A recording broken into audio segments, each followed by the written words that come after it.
makers, Ruth here. In this video, we're going to continue working with some clay. We've done clay beads already, and now we're going to be making some pressed clay pendants. And you can see my examples. I have a few examples here of what these pendants might look like. You can see I have a variety here. Some I've painted, some I've left white. But for my pressed clay, I use some pieces of nature. I also use some cut glass or a stained glass pattern. And then this one I think was fresh chamomile that I pressed into it.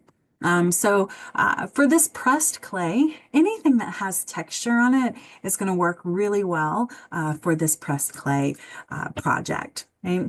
So I just wanted to show a couple examples of how our pieces might turn out. The truth is, in this video, we're only going to work on the making part. In our next video, next week, we're going to be taking a look at painting and sealing. So we're just going to be kind of doing that first half of the project. The reason we're splitting the project in half is because we're working with air dry clay, and air dry clay takes a little while to dry. It's not like you can take it to a kiln and fire it overnight or in a couple days. This air dry clay needs to be left out in the air and it'll dry sometimes within a day, sometimes a week. It's really dependent on the weather. So we're going to give it about a week to dry, and then we're going to come back and talk about painting and sealing, different ways to paint and seal our pendants. So anyway, all that to say, these are a couple examples of pendants that I've made, pressed pendants that I made. And so we're going to kind of get started in our project. Okay? So I'm going to get these out of the way and let's talk supplies. So the first supply that we need, like we do every week, are our illustrated instructions. This one was not found in the kit, but inside your kit, in the welcome packet, you'll see the link to our resource page. And on that resource page, we have every one of our illustrated instructions, and that's also where our videos are found. So if you go to that resource page, you'll be able to see the pressed clay pendant. And that's what we're going to be following along with today. Now, as I said, we're not doing the whole project today. We're doing the first half. We're doing the making part.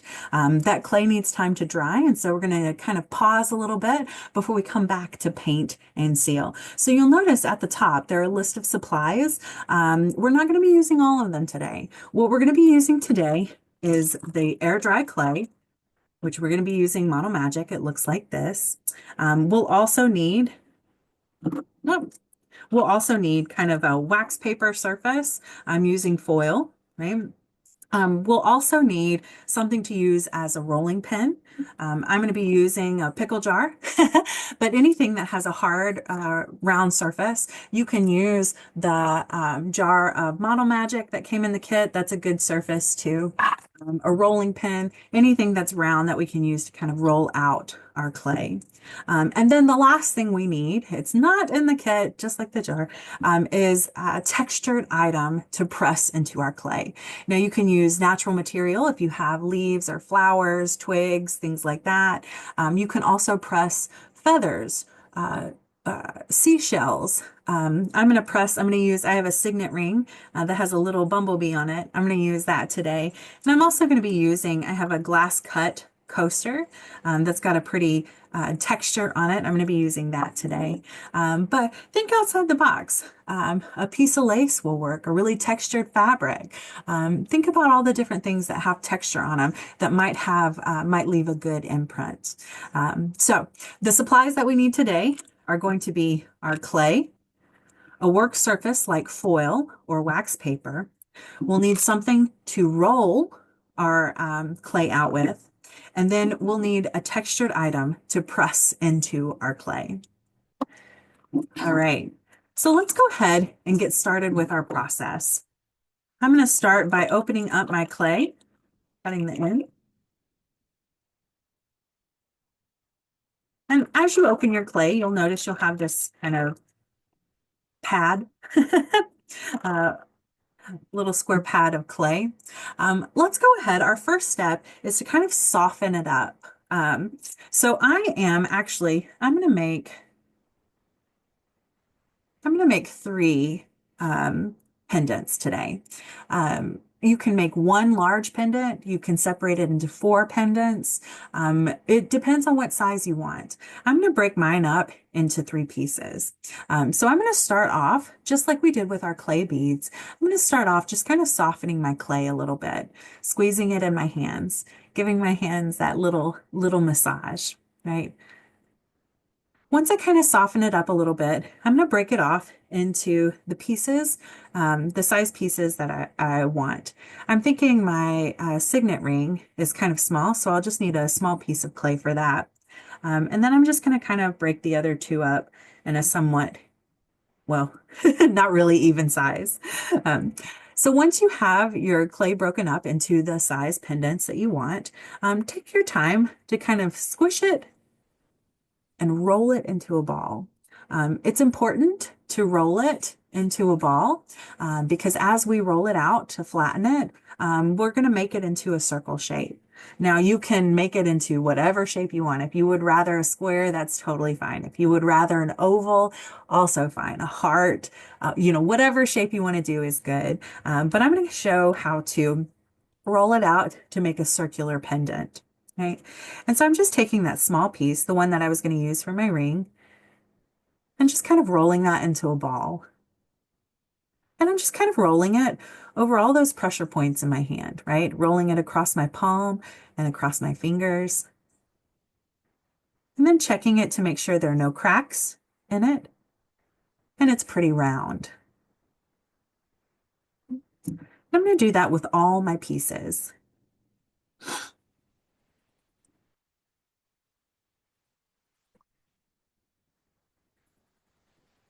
And just kind of take my time squishing it, rolling it. But we want it, like I said, we want it into kind of a round ball.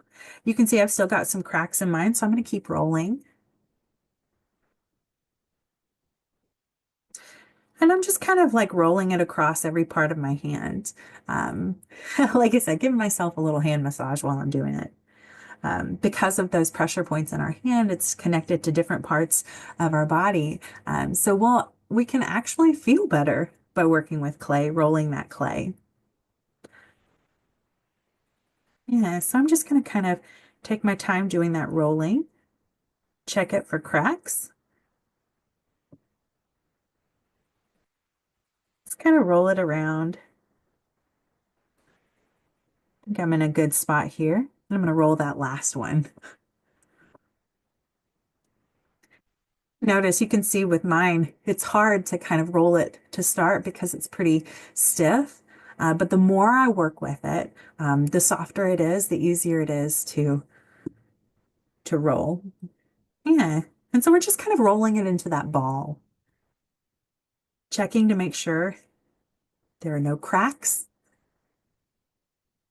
And again, the benefit of working with this type of air dry clay is that we don't need a kiln. We don't need a bunch of water to make sure that clay stays nice and moist. Because it's an air dry clay, it's not messy, which is nice. So we don't have to have a protected work surface or gloves or anything like that, because we don't have that clay, pieces of that clay getting us messy or sticky, right? So I've got my balls that are rolled, my clay that's rolled into little balls. Our next step, if we look at our illustrated instructions, after we roll them into balls, we're going to flatten them. And so this is where that foil or that wax paper comes in handy. I'm going to start with one of my bigger balls here. And I'm going to use my pickle jar. But again, anything that's round, that Mod Podge, a rolling pin, a cup, anything that's round will work. And so I'm just going to kind of slightly press and roll a little bit. And then I'm going to kind of pick it up and rotate it and do the same. By picking it up and rotating it, I'm ensuring that it stays kind of round. Now, I don't want to press it too thin, right? I'm going to say about a 1/4 inch ish, between 1/2 inch and 1/4 inch is about the size that you want to stay. So you can see my thickness there.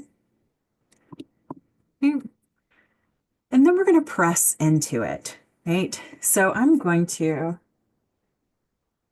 use my stained glass piece that's hanging in the window. I'm just going to kind of press into that.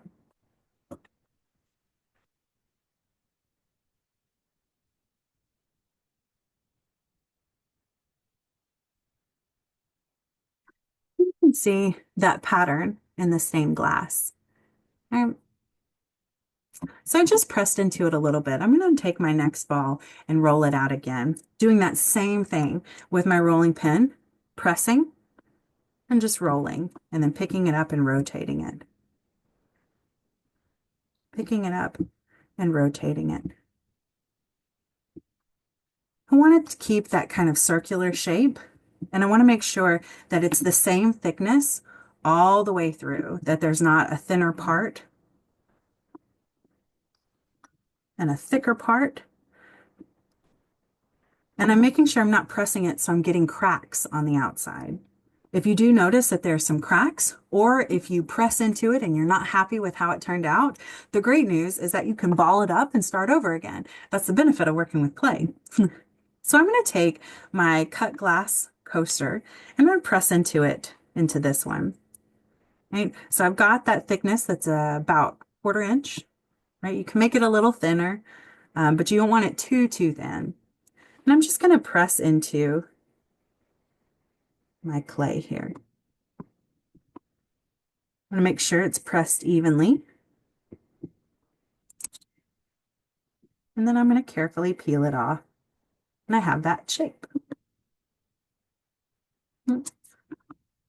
So for my next one, I'm going to use the little bee on my signet ring. And so I'm going to, again, just kind of roll that clay,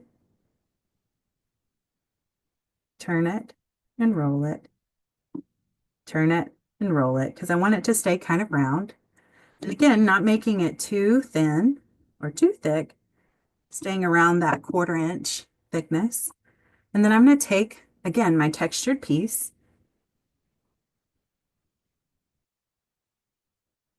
press into it.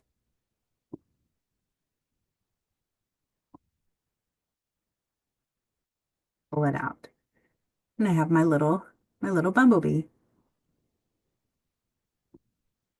So now I've got my clay pieces that I pressed into. Know that you can use natural material to press into it. I know you can use leaves that you find outside, or if you have fresh herbs, or sometimes vegetables in your kitchen will work for it. But be creative with the things that you bring in for texture. I used that part of that stained glass star that's hanging in my window, the bottom of a glass cut coaster, and then my signet ring. So I got a few different sizes here. Now, one of the things that we didn't talk about was turning it into a pendant.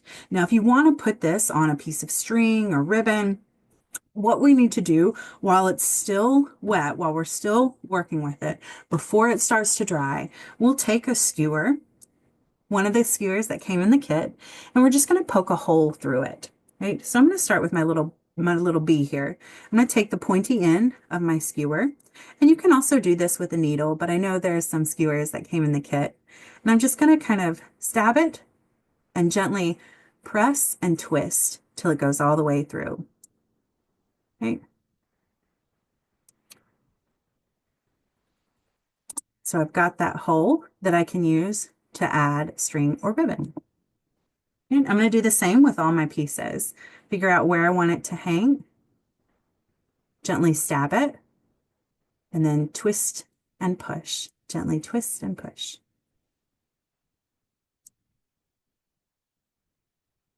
I got a nice hole. Now it's going to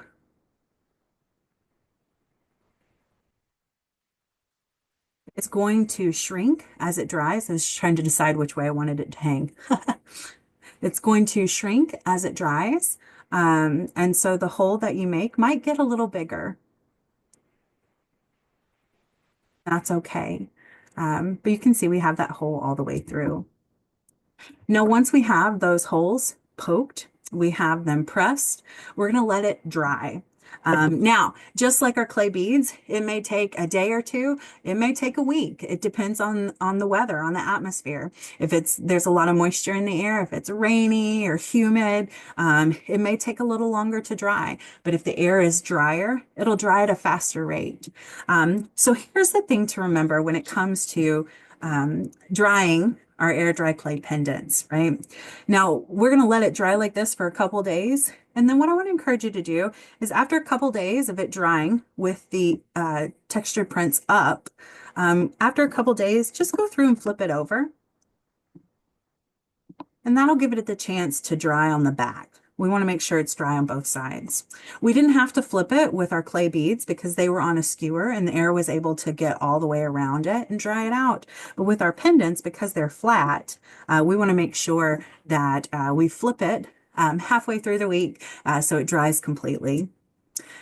All right, everyone, happy pressing, and we'll see you back here in a little bit.